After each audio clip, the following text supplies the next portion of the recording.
Hi everyone, welcome to today's webinar. My name is McKay Allen. I'm the Vice President of Marketing at Convirza. Thanks for joining us today. At an early hour, we generally do these at 2 Eastern or 1 Eastern, so noon Eastern's early for us, but it's awesome. I think it's a great thing to change it up. So I'm in Salt Lake City, where it's 10 o'clock in the morning and foggy and snowy and just generally awful outside. Phil is in New York City, where he says it is warmer than normal and wonderful. So that's fantastic, Phil. We're glad for you. So welcome to the webinar today. We're going to talk about some of the trends in digital marketing that we expect to see in 2016. We're excited to have Phil Frost with Main Street ROI with us. He's done multiple webinars with us, and so we really appreciate him joining us. A few quick house cleaning items before we turn it over to Phil. Number one, just so you have some context as to who Convirza is and why we do these webinars. We changed our name last year from Log My Calls to Convirza. Some of you may remember that. Basically what we do is we do marketing analytics for phone calls. So we essentially do three things. Number one, we tell you which ads, campaigns, and keywords generate phone calls. Number two is we do deep conversation analysis, so we can actually tell you what happened on phone calls. We give you a lead score for phone calls. We tell you whether or not calls converted to sales, etc. And then we do marketing automation for phone calls. We can send emails, chats, alerts, etc., CRM changes, alerts, things like that, based on the words and phrases said on the call. So it's a very unique tool in that respect, and a lot of marketers, small and large, use us. And so we're excited to be hosting this webinar. And the reason we host webinars like this is because it allows us to partner with some really great companies and some really great people like Phil and Main Street ROI. And so you'll notice we do a lot of these webinars. We did one yesterday with Fred Valles, who was one of the founders of Google. He was one of the first employees at Google, helped develop the Google AdWords whole interface and usability functionality. And today we've got Phil Frost with Main Street ROI, as I said. Two things: the webinar is being recorded. We'll make sure to send that recording out to you. You can also find it on our website probably tomorrow. If you go to resources right up here, and then just down here to webinars, we generally post those on our site day of or day after. And then secondly, we will take questions during the webinar, and as soon as Phil's done with his presentation, we'll go through those questions. So just so we have a good sense as to, just so you know where the questions are,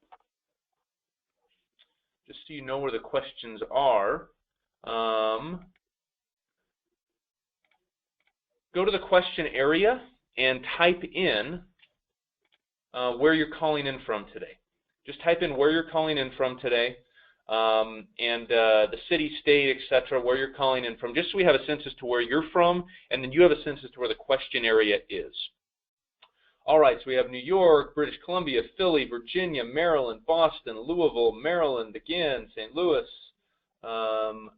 Atlanta, Birmingham, Chicago, Michigan, New Hampshire. Okay, Robin, where in New Hampshire? I like New Hampshire a lot. Quantico, Virginia, Wisconsin, Kennewick, Washington. I've flown out of that airport many times, Chris. Many times have I flown in and out of the Tri-Cities airport. We've got a local person for me in Ogden, Utah. Which company are you with, Chase? Why don't you type that in? Arlington, Texas, home of Jerry World. Fargo. Okay, you're in Milford, Robin. All right. Chase is with Adroll. All right, Chase, do they have an office in Ogden, or you work remotely? I'm just curious. Texas, Rochester, New York, West Palm Beach. Good stuff. We're all over the map. That's great. Good crowd today. So we're really excited to have everybody here. So with that, I'm going to turn it over to Phil Frost. Phil, thanks for joining us today.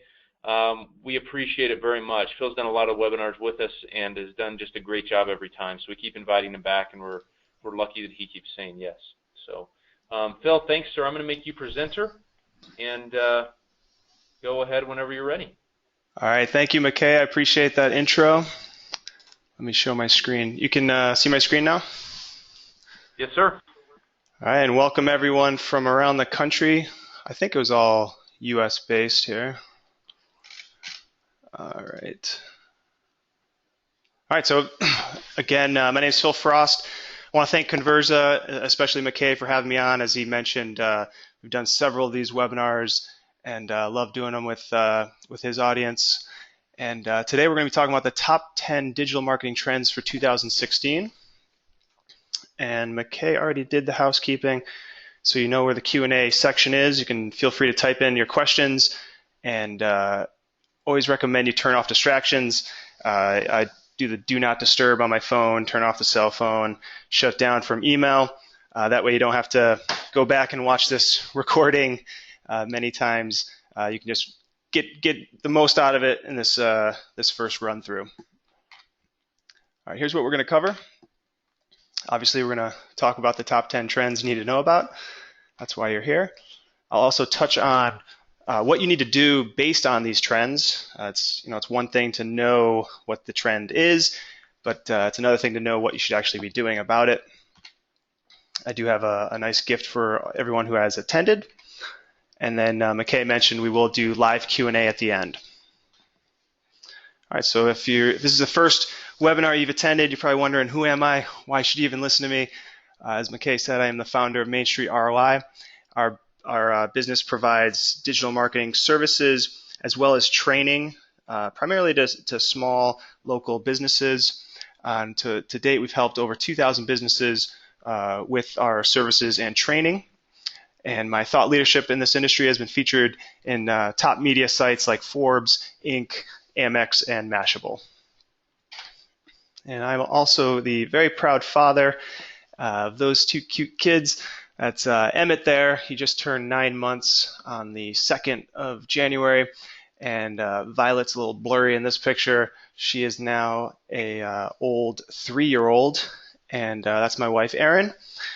And we live in the Upper West Side of New York City. And as McKay said, it has been unseasonably warm. I'm not complaining, except it was about 70 degrees for Christmas. I will complain about that because I like a white, wintry Christmas. But hopefully it stays warm for the rest of the season here. All right, here's the top 10 trends for 2016. We will start with number 1, the fact that your customers are mobile.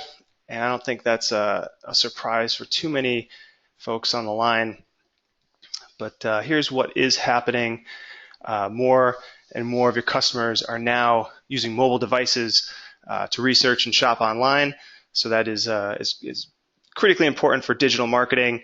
It's no longer enough to think about people just going to your website from a desktop computer, which not too long ago, that's really all you had to worry about. Now you have to worry about all these other devices like mobile and tablets. And the reality is when people do come to your site on their mobile device and it's not optimized for mobile or what's called mobile friendly, you are absolutely going to lose leads and sales. I just know personally, I get extremely frustrated when I go to a site that's not optimized for the mobile screen. It's just nearly impossible to click on the links to try to complete forms that are really, really small. So that's just a critical trend. It's nothing new, but it is going to continue to become more and more of an issue as more people adopt surfing on their mobile phones.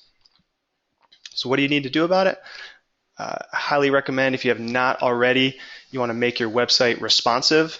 And that just means that when someone comes to your site on a particular device, your website needs to display correctly for that screen. And again, not too long ago, that you didn't have to worry about that, and you just had a desktop website.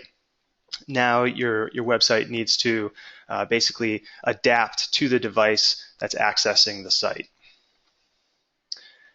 Now, also when you're designing marketing campaigns, like an ad campaign or an email marketing campaign, you have to take into account all the different devices like mobile, tablet, and desktop. And what does that mean? It likely means that you need to have different sales paths for each device. And by that I mean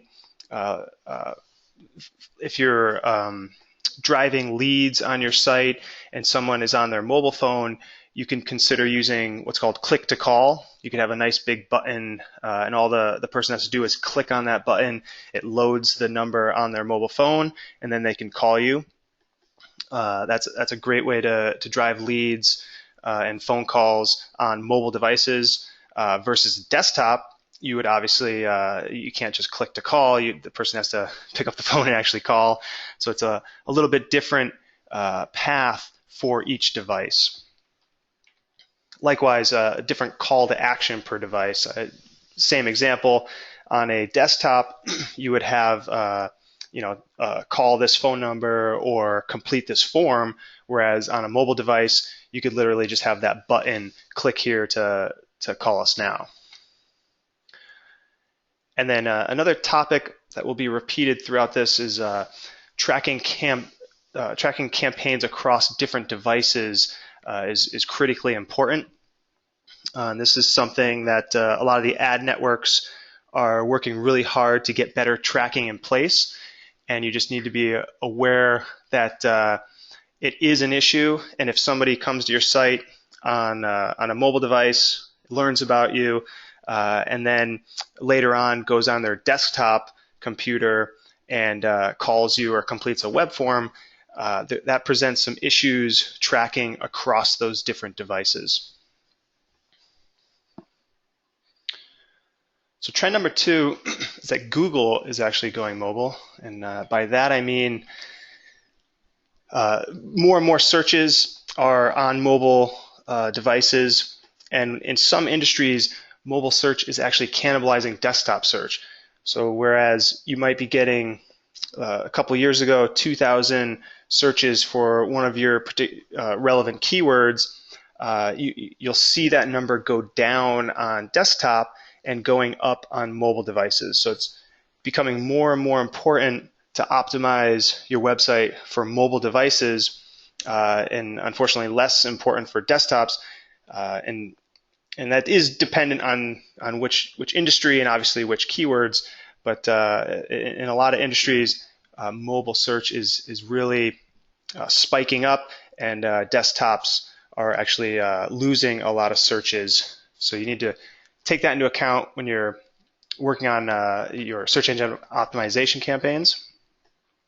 And the other thing you need to be aware of is that Google now uses mobile-friendly signals. And you probably saw in the media they coined the phrase "Mobilegeddon," and that was when mobile released this big update where they were going to take into account these mobile-friendly signals.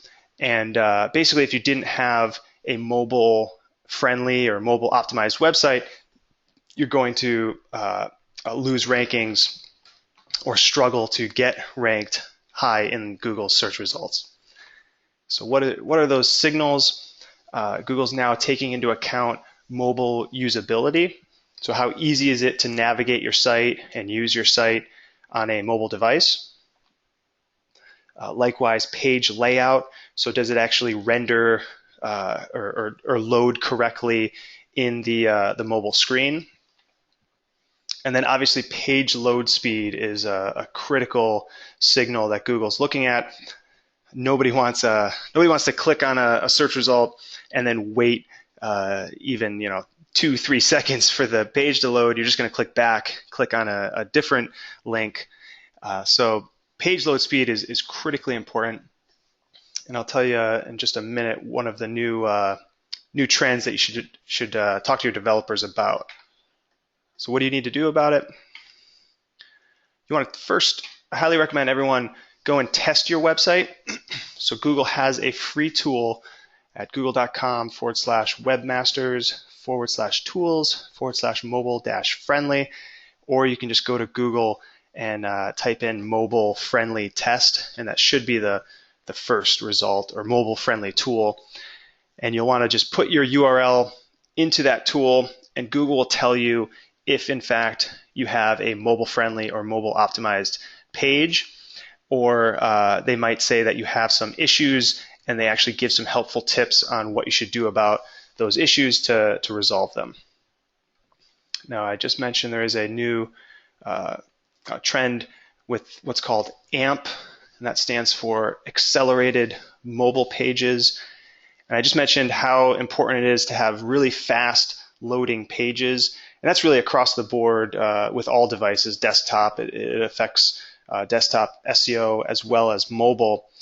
but Google has emphasized this quite a bit in the recent months in terms of how much they're pushing for this accelerated mobile pages, which is just basically, you can think of it like a light version of HTML.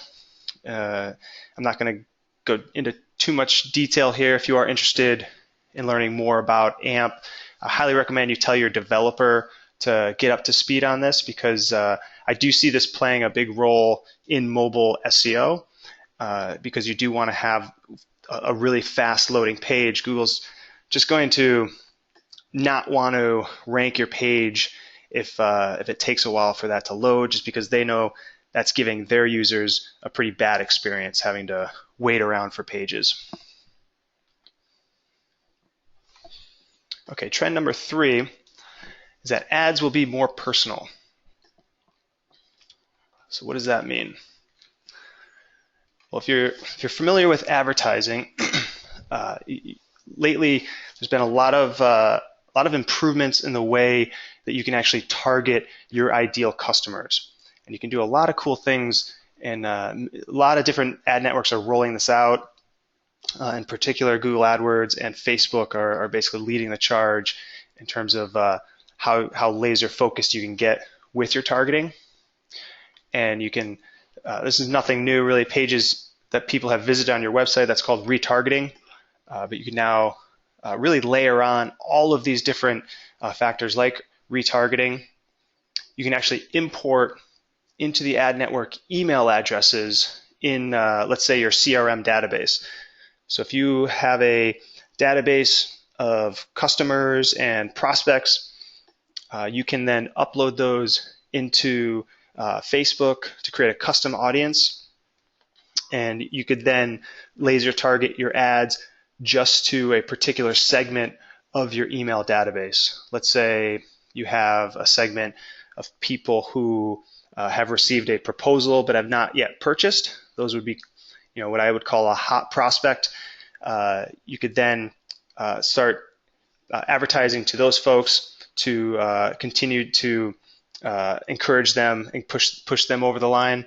If you have email addresses of actual customers, you can upload those into, again, Facebook. You can even do this in AdWords, create a custom audience, and then do what's called a lookalike audience. And those ad networks will analyze who's on your list and then go out and find similar folks who have the same characteristics. That's a really, really cool feature in these ad networks, and it's much more powerful, and you have much more control of your advertising when you can actually laser focus on people who have visited your website, or people that are in your email database, or people who look just like your ideal customers. And ultimately, better targeting equals higher ROI. Everyone should know that in terms of advertising. It really comes down to targeting your ideal customers, and that's what you can now do with these tools in the ad networks. So what do you need to do? If you haven't already, highly recommend you add retargeting to your website. I recommend you start with AdWords and Facebook. I know we have somebody on the line from AdRoll. I will give them a plug as well if you want another tool that's pretty straightforward to use. There's a lot of retargeting networks specifically just for retargeting, whereas AdWords and Facebook allow you to do other types of advertising. But AdRoll would be another tool that you could add into the mix, and you could just add the retargeting pixels to your site. It's completely free to create the audiences, so that's why I highly recommend everyone do that. It really costs nothing to go create an account on AdWords and Facebook, and then take the retargeting pixels, put those on your site, and then every time someone visits your site, they will be in your audience pool. And let's say come February, if you put the pixels on today, you might have an audience of, say, 500 or 5,000 or 50,000, however many visitors you get to your site. And now you have a nice list of prospects that you can then target with your advertising. And then again, I'm going to repeat this in a lot of these trends, but I highly recommend that you start testing with what I'm calling your hot prospects. And that's really, think about who has almost purchased but has not yet. I mentioned somebody that might have received a proposal. Let's say on your site, someone can request a demo. They request a demo but have not yet actually purchased your product. Then that would be someone I would call a hot prospect versus just any visitor to your homepage. That's not really a hot prospect. So I would start with the hot prospects who has come really close to purchasing but has not yet purchased. So figure out who those folks are, whether that's a particular page on your site, maybe it's a form that they have to complete, or as mentioned earlier, they might be in your email database or your CRM system, and you can upload those folks into AdWords or Facebook to create that custom audience, and then laser target your ads to those guys. Now, in addition to being more personal, ads will be more social in 2016. Sites like Facebook, Twitter, Pinterest, Instagram, they all have what's called native advertising options. And these are ads that look just like organic posts. And I'm sure I would say just about everyone on the line uses Facebook. Even my mom uses Facebook. And you've probably clicked on some ads that you thought were posts, and those are really those native ads. They look just like a regular Facebook post in your newsfeed, and the only difference is there is a business behind that actually paying for that post to show up in your newsfeed. And the advertising, the targeting options are really improving quickly. I tested Facebook ads like right when they started, and I was not very impressed. It wasn't a great network. It was pretty bad interface, but they have improved it greatly. And there's just a lot you can do with targeting in terms of if you know the demographics of your ideal customer, you know where they're located geographically, if you know what they're interested in, you can actually target based on interests, and that's what's called behavioral targeting. And the way that works is, let's say I go online and I'm a fan of football, so I might go to ESPN.com and take a look at how some of the teams played over the weekend. And I might go and read the news and just read up on different articles about, let's say, the NFL. Over time, because of my browsing behavior and because I'm reading about football and sports, it becomes apparent that I'm interested in football and I'm a sports enthusiast. And that's how these ad networks can categorize different people online. And it's all anonymous. There's no personal identifying information, but it allows advertisers like us to then target people who are interested in different types of things. And that's what a lot of these social networking sites allow you to get that kind of targeting with those interests. We already mentioned retargeting. We already mentioned the CRM imports. You can import your email database. And then from all of that, you can create lookalike audiences that look just like your ideal customers. So what do you need to do about this? First, I would highly recommend everyone, if you're already advertising, but you're not advertising on social media sites, I would first identify which social media sites make sense for your business. So where are your ideal customers hanging out? I'll give you a hint. Nearly everyone uses Facebook, so that is a good place to start. And it's one of the largest networks. And then I'll just remind everyone, because I get this question a lot, Facebook does work for B2B, so business to business. It's not just for B2C, business to consumer businesses. You can, again, you can target based on employment actually in Facebook. That's one of the options. I already mentioned interests, and one of the biggest features and biggest trend is just being able to import your email database and then have Facebook create that lookalike audience based on your ideal folks. And again, I would recommend, if you're just getting started, that I would start by testing your hot prospects first. So people who have gotten close to making a purchase but have not yet, or actually targeting customers that are in your database and trying to get repeat purchases. That's a great tactic if you sell something that people need to buy maybe every quarter or every year. You can set up campaigns to trigger those repeat purchases. All right, next is more video ads. I promise that this is not just going to be about advertising, but this is a big trend that you'll be surprised you can actually get video ads done relatively cheaply. I'll show you that in just a minute. But in terms of facts and why you should consider video advertising, YouTube has over 1 billion users that watch hundreds of millions of hours per day. It's growing every day. Just an enormous audience that you can reach by targeting YouTube. Likewise, Facebook is an enormous audience that you can target, and they just introduced video ads in 2015, and that's just another outlet. So you could test some ads maybe on YouTube. If that's working well, you can actually expand now into Facebook, and you can use the same targeting that I mentioned before.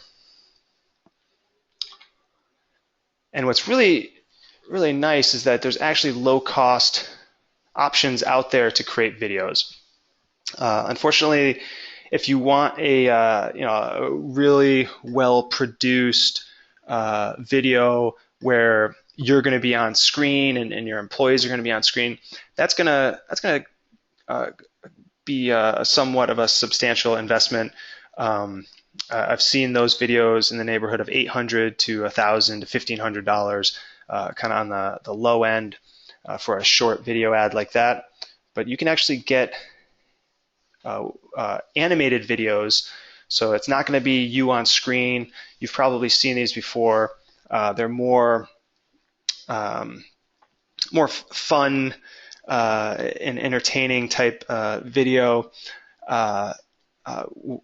You can get those done for about $350. I've literally done it for cheaper, but recently that's the price that I had to pay, and I just went to a site like freelancer.com, posted a project, and was able to get somebody that was just really good at creating animated videos. And what you do is you just need to create an audio script. If you don't want to do that, you just need to pay someone to do a voiceover. But if you can sit down and record yourself, you can record an audio script, give that to somebody who can create a video, and they'll create that animated video with your voiceover layered on top of it. They'll put some music in it, and that's actually a nice professional animated video ad that you can get done for only about $350. All right, so what do you need to do? Obviously, you have to create a video. What you would want to, in terms of the format of that video, highly recommend you start it off with a compelling statement about the problem that you solve. You want to try to agitate that problem. Then you want to transition into explaining how your product or service solves that problem. And then you obviously want to end with a clear call to action. And with video ads on YouTube, you can have basically areas of the video that your prospect would click, and from there they would go to a landing page. So that's it's pretty powerful in terms of direct response. A lot of people don't think of video ads, and they really think of it more like TV and more like branding. But you can actually do direct response advertising using YouTube, as long as you do give a clear call to action and you have an area of the video that you ask people to click on. So you could actually show in the video a nice big button to click here to start your demo, click here to call, click here to schedule an appointment, whatever it is you're trying to do, get them to click. That shoots them over to your website where you can actually convert. And again, we've talked a lot about the different types of targeting. So you'd want to start by testing this. What I've found works really well is retargeting. So you can, let's say people make it to your site. Again, let's say they request a demo but don't actually make a purchase. You can then retarget them with video ads to bring them back to your site and actually complete that purchase. All right, trend number 6 is social commerce. You've probably heard about this in the media. It's pretty popular. And what's going on is that social media sites, in particular Twitter and Facebook, are introducing buy buttons. And this is pretty interesting. You can see it here on the screen. This is on Twitter. You can actually advertise a product on Twitter and get a purchase right on Twitter. So that you could buy that product without even leaving the Twitter interface. And that makes a lot of sense for the social media sites. They obviously want to keep the traffic on their site. So that's basically what they're doing, and that is a big trend, and we're going to see more of that. Facebook's now introducing the buy button on their site to try to get people to engage with businesses right in the Facebook interface. But what do you need to do about it? I actually recommend you don't do anything about this just yet. I really think it's too early. It's basically in a beta phase right now, and it really hasn't been adopted by consumers yet. So if you do have an e-commerce site, and this probably sounds pretty interesting to you, having buy buttons right on Facebook and Twitter. So I would definitely keep an eye on this in 2016. If consumers do pick this up and start using it more, this is definitely a trend that you'll want to jump on and actually launch these campaigns.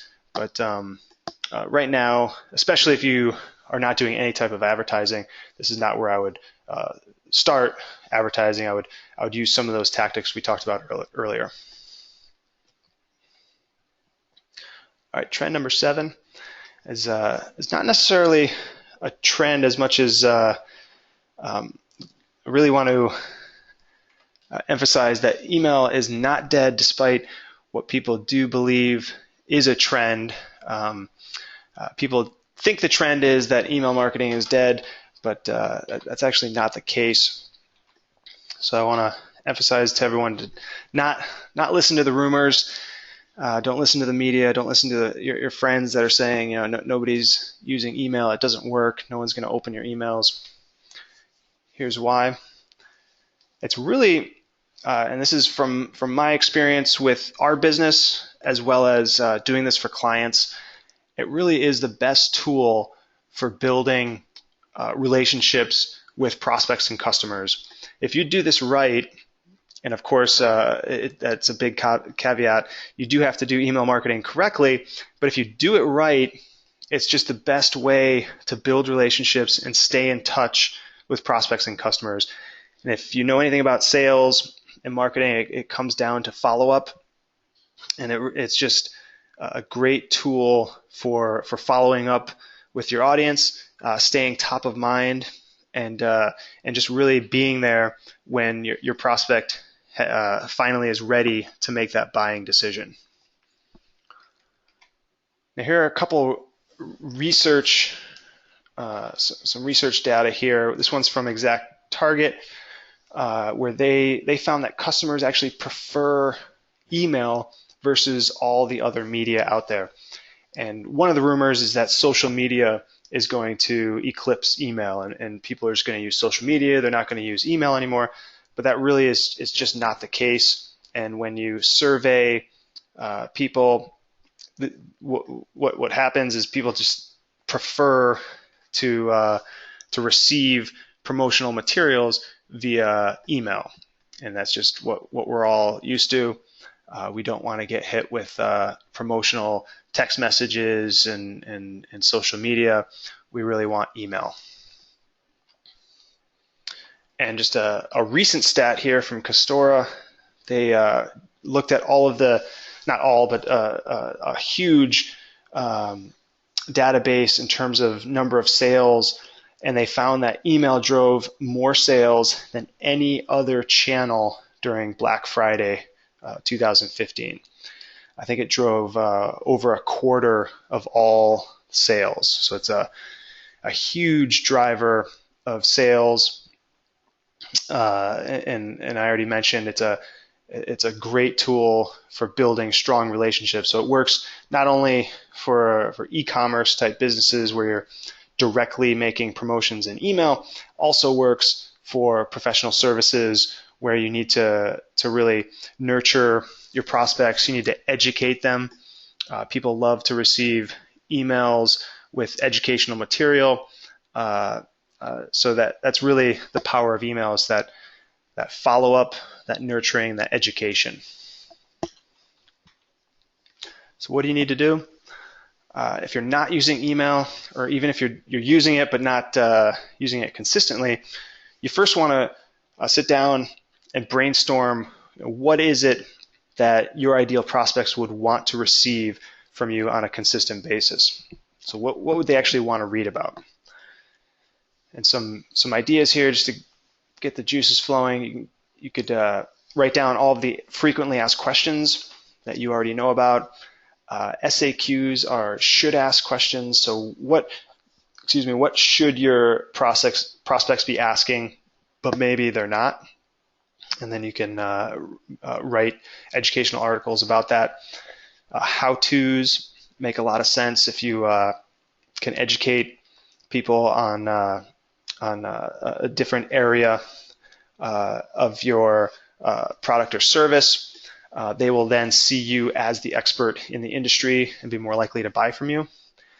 You could also talk about mistakes to avoid. Next, you do want to set up email service provider, an ESP. Some common ones are Constant Contact, iContact, and Fusionsoft.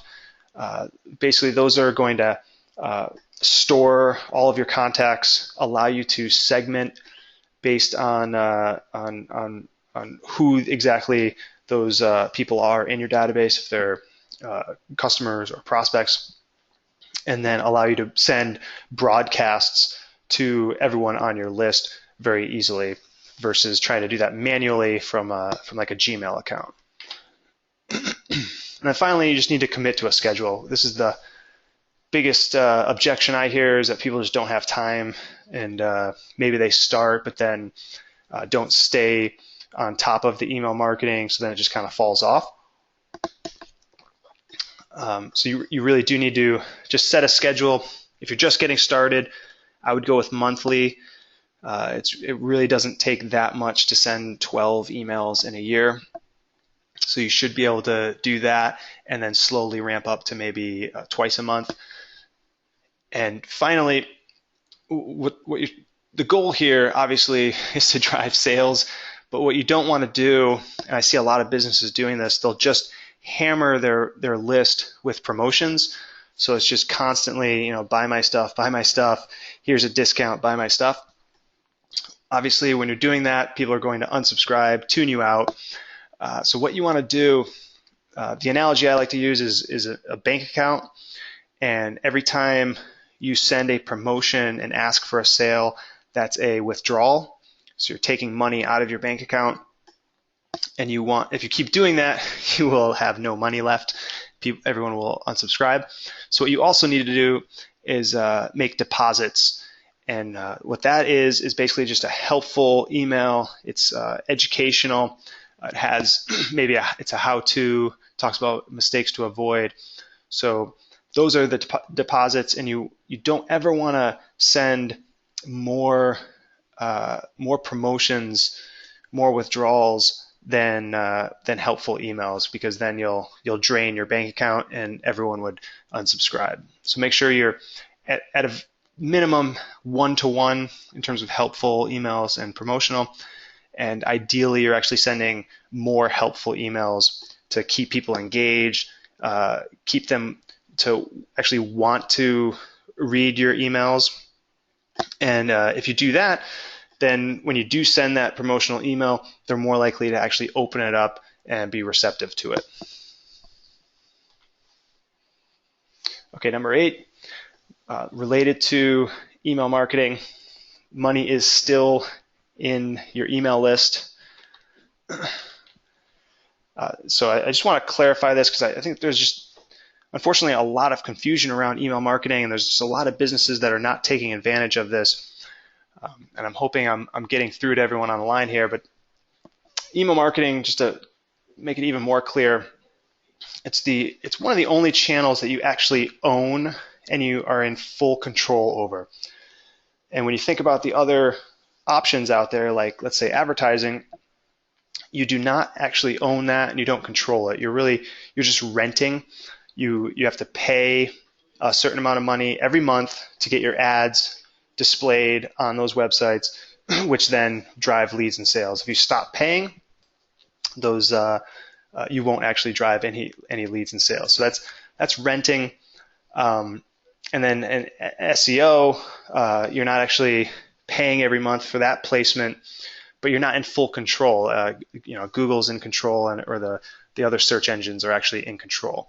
But email marketing, once you have folks in your email database, you're in complete control. You decide when to contact them, what to actually send to them, and if you want to run a promotion today or tomorrow, you can literally just write an email, click send, and have sales start coming in within minutes or hours. And I already mentioned this. The other kind of new aspect of email marketing is that these advertising outlets are now allowing you to upload your emails to then basically retarget folks via advertising. So not only is it important to get emails on your list for email marketing, but it also impacts your ad campaigns and allows you to generate even more leads and sales from those ad campaigns. Ultimately, the key to success is segmentation. I mentioned this already. That's one of the reasons you need an email service provider. You want to have different segments like prospects versus customers. That's kind of the basic segment. And then you can get a little bit more in depth in terms of segmenting on demographics, maybe location, and even interests. All right, so what do you need to do? To get people on your email list, I highly recommend everyone adds what are called freemiums to your website. And what that is just a free report, or if you have an e-commerce website, you can just simply add a coupon. I'm sure you've seen these. So you visit a website and you might get an offer right away for first-time visitors, a special coupon. All you have to do is enter an email address, click submit. Now you're in the email, subscriber database. So that's really the first step to collecting the email addresses. And one more point on this is that if you don't have a freemium, what's happening, roughly 98% of your visitors are coming to your site and they're just going to leave and most likely never return. And that's why this is also important to have some kind of freemium so that you can capture those visitors, get their contact information before they leave, and then you can follow up via email and follow up via the retargeting ads that we talked about before. So next, you get those folks to opt in using your freemium, and then you just send those contacts to your ESP. That's done automatically using the forms on your site. And then you obviously need to set up that schedule where you're going to follow up with email newsletters, again, at a minimum on a monthly basis, and then targeted email promotions to actually drive the leads and sales. All right, trend number 9 is about SEO, and it's unfortunately not just about SEO anymore. So SEO back in the day really started out, it was just about keywords on your pages. That's all you needed. You would just keyword stuff a page, and whatever keyword you wanted to rank for, you just put that keyword in the title of the page and throughout all the copy, and that was good enough. Then Google came on board and they started using links as a main signal. So those are really the two main factors. There's obviously a ton more to SEO, but that's what it used to be all about. It was about keywords, relevant keywords on your page, and getting links from other websites. And now it's much more about creating the best user experience. So not only do you need the keywords on your pages, and you also need links from other websites, but really it's much more than that. It's really about creating the best user experience, because that's what Google ultimately wants to rank high in the search results. So what that comes down to is really two key components. It comes down to providing the best content. So if you do a Google search and you look at who's ranking, you really need to have better content or better information on your website than who's already ranking, and you need to present it in the best layout.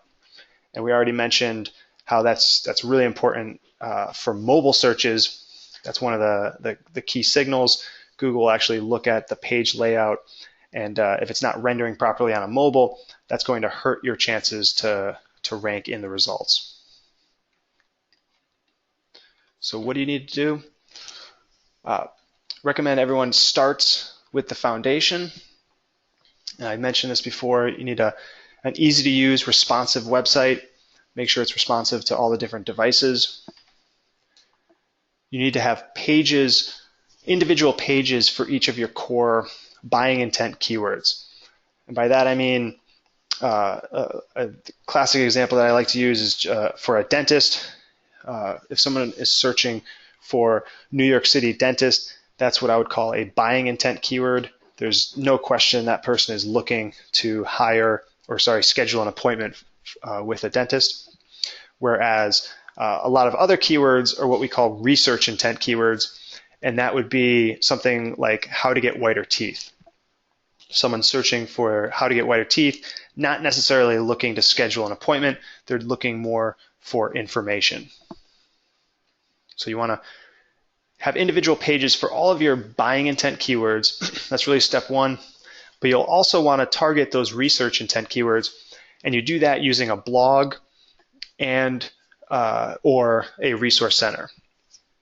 And a resource center would just be an area on your website.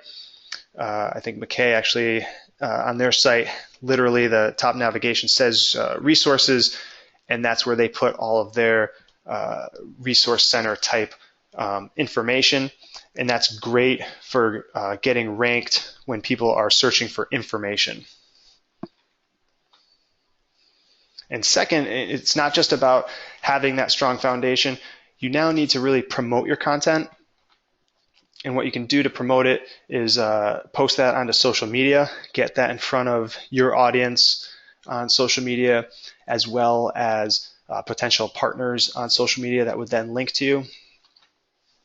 And then you also want to reach out and form relationships with relevant websites and get them to link to your website, link to your content, and those again those links are still valuable. I don't want to confuse you and say that the the keywords on the pages and the links, those are still important, but it's really much more than that now. You need to take it a step further and make sure you're also promoting and creating really good content on your site. And finally, trend number 10. I mentioned this right at the beginning, the importance of tracking. So tracking is even more important. And why is that the case? So first of all, it's harder than ever because people are using multiple devices. So it's just technically more difficult to track when people, here's an example, let's say they search on a mobile phone, then they go on their tablet and do a little bit more research, and then they ultimately purchase on their desktop. That's just technically more difficult to track, to say, okay, I know that the search ads for mobile are driving sales. That type of analysis is very difficult because they used all those different devices in between the search and to the ultimate sale. And in addition to it being harder, competition online is just getting stronger and stronger every year. And the successful marketers, the businesses that are taking the lead across the board in all the different marketing channels are the ones that are focused on return on investment. And the only way to do that is to have proper tracking in place. So here's what you need to do. You need to first set up Google Analytics if you don't have that set up, and that will measure all of your different marketing channels to allow you to see which channels are driving leads and sales. Highly recommend you set up call tracking to monitor the phone calls. That's really important for businesses that are getting lots of phone calls and getting leads and sales from phone calls versus a strictly e-commerce type site. And I just want everyone to be aware of the limitations of tracking across devices. There are improvements in that area, or there have been improvements, and that's going to be another important trend in 2016 is just being able to better track across devices. But as of right now, that is still tricky, and you just need to be aware that people can be coming in on different devices and then ultimately converting on another device. So before we get to Q&A, I do want to give everyone a special gift here, the Marketing Action Plan for 2016. This is basically a step-by-step plan step-by-step guide to create your marketing plan for 2016. I'm also throwing in a free marketing consultation that's not normally included in the marketing action plan. So if you are interested in this, you'll just need to, it's only $7 to get the plan as well as the free marketing consultation. And you would just email, once you get the action plan, just reply to that email and say that you attended this webinar, and we would give you that free consultation. So if you're interested, you can go to mainstreetroi.com/plan 2016. And that will be on the next screen as well. So with that, we'll open up to Q&A. Awesome, and we've got a lot of questions. Let's do questions for about 5 minutes here and see how many we can get through. So the first question that most people are asking is this being recorded? Yes, it is. We'll make sure you have access to that recording. You can come to Convirza.com, go to the resources page, as Phil mentioned, to see it. We'll have it posted either later today or tomorrow. Jeffrey asks, he says, it's clear you're an advocate for retargeting. Are there industries where retargeting is not appropriate because of privacy concerns, i.e. healthcare? That's an interesting question, something I haven't thought of before. Any thoughts on that, Phil? Yes, networks will not allow you to, a lot of networks will not allow you to retarget, especially in healthcare. I should have mentioned that it's not appropriate for every type of business, especially healthcare or any industry where there's privacy concerns. For example, we actually had a client in the diabetes space, and we were not allowed to retarget because, and it makes sense because then by showing an ad that's something helpful for diabetes, is basically implies that you know that that person has diabetes, so it's a privacy concern. Interesting. Okay, good stuff. Scott asked an interesting question. I think marketers have been asking themselves this for about 3 years now. Do you think social media, he asked, will pay out? In other words, meaning will it generate more in sales than what it costs? I think it depends on the social media and how you use it. At Convirza, we see great success with certain types of marketing on social media, and then massive failures on others. So it really depends in your industry, how you use it, and which type of social media you're talking about. Any additional thoughts on that, Phil? Yeah, I would 100% agree with what you just said, McKay. For example, in our business, we obviously are a B2B business. LinkedIn is a huge opportunity for us, and does drive a lot of leads and sales if you do it correctly. Versus a site like Twitter, just for us, it hasn't really driven much of anything. So we're still trying to crack the code there with how to properly use a site like Twitter. So you really need to figure out what is the most appropriate social media network to use. That's kind of step one. Where's your audience hanging out? And then, like McKay said, it does depend on how you actually use that site. Are you just basically spamming it, or are you really trying to build up an audience and educate and nurture them? I would think of it more like similar to email marketing. If you can build up that audience, nurture them, it's a great way to follow up and stay top of mind. But it does require a lot of work, but it can pay out. Awesome. All right, one more question here, and then we'll be done. Newsletters. Are newsletters dead? You talked a little bit about this, talked about email marketing a bit, which I thought was great. Are there benefits to newsletters anymore? Yes. So yeah, to clarify, email marketing not being dead, I'm basically saying that every business should have some form of a newsletter. Now, with that said, don't expect to put an email newsletter sign up on your site and get anyone to opt in.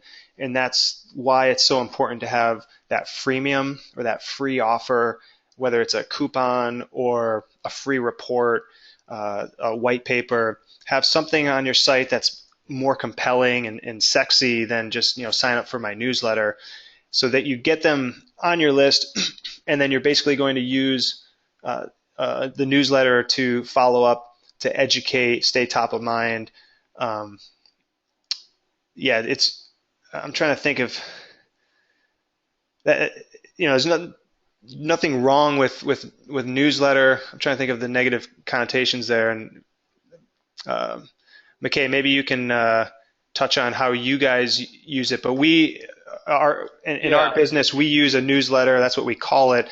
But it's basically just an email that goes out with educational information, as well as sections in the email where if somebody's interested in hiring us, we have a section to capture their attention, sections for testimonials, sections for calling out anyone that wants to partner with us.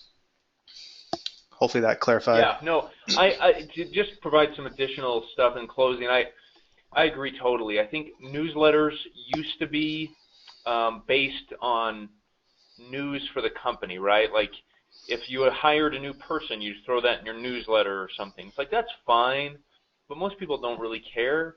What they care about is there something that's going to benefit me, and is it interesting? And so we do, basically, we send out an email once a month that has our most popular content from the previous month. So it's not hard for us to figure out what goes in there. It's literally the blog post with the most reads, the webinar with the most views, and that's what goes in our newsletter, because that's the most popular thing. And we've had a good response to it. So I think if you do it right and don't plan on it being this great lead gen tool, it's just kind of something to get stuff in front of your customers. It's not what your email marketing strategy should be based around, is my 2 cents. So, all right, Phil, thanks, man. That was a good hour. That was great. Thank you. Yeah, I appreciate it. Hope everyone got a lot of value out of that. Yeah, we're getting a lot of responses to it here, people giving you really positive feedback. So thanks for that, everybody. All right, and everyone, watch for the recording from us. We'll send that out in an email today or tomorrow. And then you can go to our website, convirza.com, and go to resources at the top to see this webinar. We encourage you to take Phil up on his offer here. And then also, if you go to convirza.com, you see a big button that says Start Free Trial. You can actually do a free trial of our product before you start to pay for it, which is awesome. So thanks again, everyone. Hope you're having a wonderful, wonderful day. And Phil, thank you, sir.